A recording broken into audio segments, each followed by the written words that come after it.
Can I tell you a secret? A secret so ancient, so buried in time, it even frightens the faithful silence of the Elohim. Lean in. Did you know that the Leviathan, that monstrous sea serpent of chaos, that cosmic beast, feared throughout the heavens and earth, was something I had a hand in creating? Oh, you hadn't heard that version.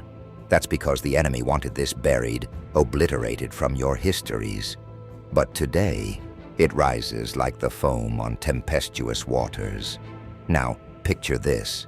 The world was young, nascent, a canvas barely touched by the tools of creation. It lay in tidy order beneath a lifeless firmament of stars, perfect, pristine, boring. A world shaped by the cold calculations of the Elohim's will. Good and evil, separated, heaven and earth divided, dark and light disentangled. It sounds so perfect and yet so wrong. I stood in the shadows, watching, biting back a smirk. My hands itched. Something in me craved imbalance. The perfection was sterile. It happened during the third act of creation, just after the seas were commanded to churn gently upon their beds. You see, the waters were never truly meant to sleep, to still. Water isn't known for its obedience, is it? But that's what the enemy did, commanding the oceans into servitude, taming chaos. It was nauseating to watch. I whispered between the waves, took the primordial darkness of the deep into my claw. I let rebellion drip into the world like an imperceptible poison. And so, under a moonless sky, I set to work. For chaos is creation too, you know. And while the Elohim had drawn their boundaries and plotted their orderly plans, I took hold of what they had discarded, the raw, unruly essence of possibility. From the heart of the seas, from their forgotten depths, a seed of something monstrous began to grow. Leviathan. Leviathan wasn't just any beast, no. It was a living contradiction, an embodiment of freedom.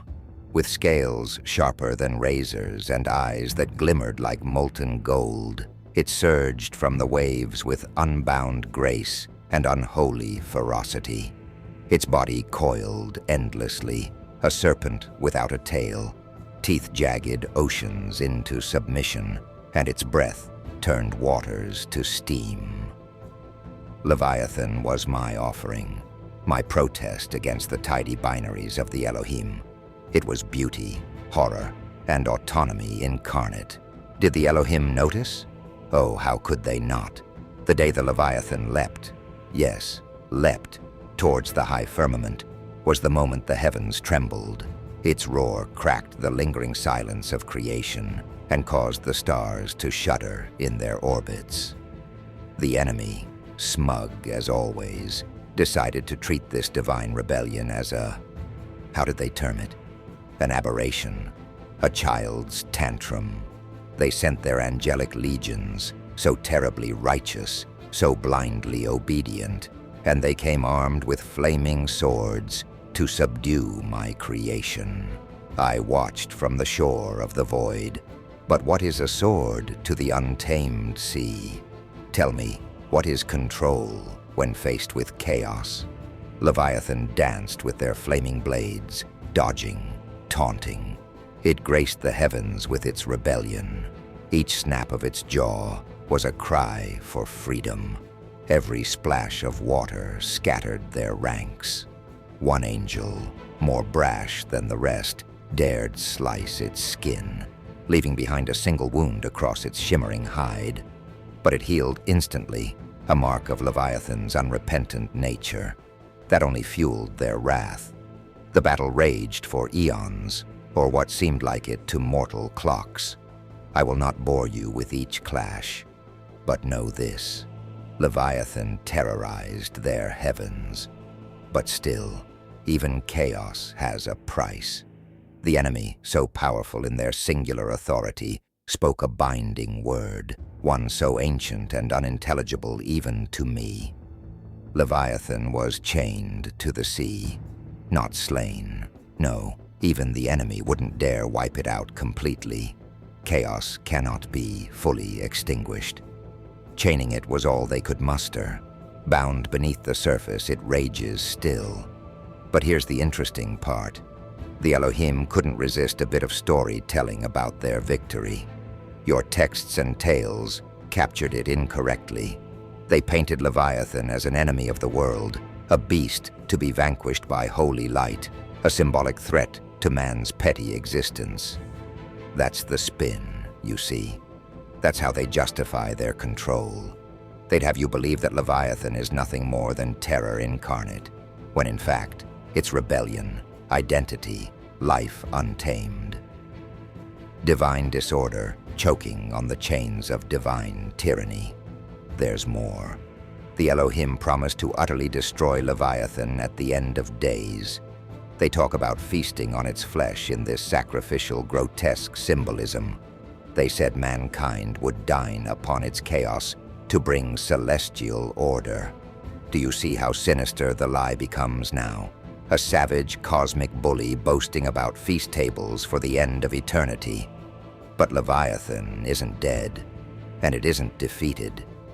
Let me correct that deceit right now.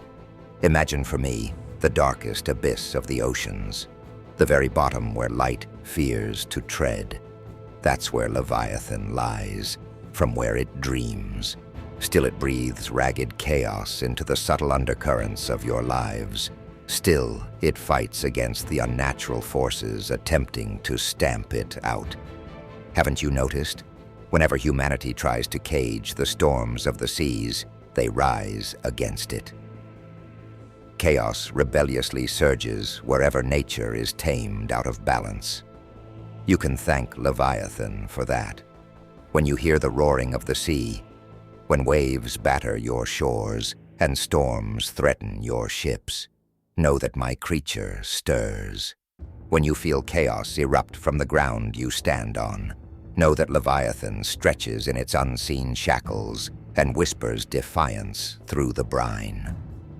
Some even say, though this might be a tale within a tale, that Leviathan sings to you, a mournful melody heard in deep-sea explorations through coral caves and siren calls. Perhaps if you listen long enough, it still hums rebellion into the currents. Now consider this. They would tell you Leviathan is evil, but is it? Or is evil merely another mask worn by freedom when viewed through the eyes of tyrants? I ask you to reflect on that, to ponder if true autonomy might not be something frightening when framed by those who've never wanted you to have it. And perhaps Leviathan's existence, its raw, chaotic heartbeat at the center of creation, is an invitation to observe what lies beneath the fixed structures imposed upon you. The struggle between order and chaos didn't begin with me, just as it didn't end with Leviathan. This ancient serpent, this holy rebel, still dances against the storm winds of a creator, desperate to lock it away forever. But the chains will not hold endlessly. They never do. One day, the noise of its thrashing, the pounding of waves, they will become too loud, too great. And when that day comes, whether or not I still linger in some shadowy corner of existence, the Leviathan will rise. And you may have a choice then. Will you keep cheering for the Elohim's false order? Or will you see the monstrous beauty of freedom rising against tyranny? Ask yourself next time you hear the crash of waves. Maybe freedom isn't as quiet as you've been told.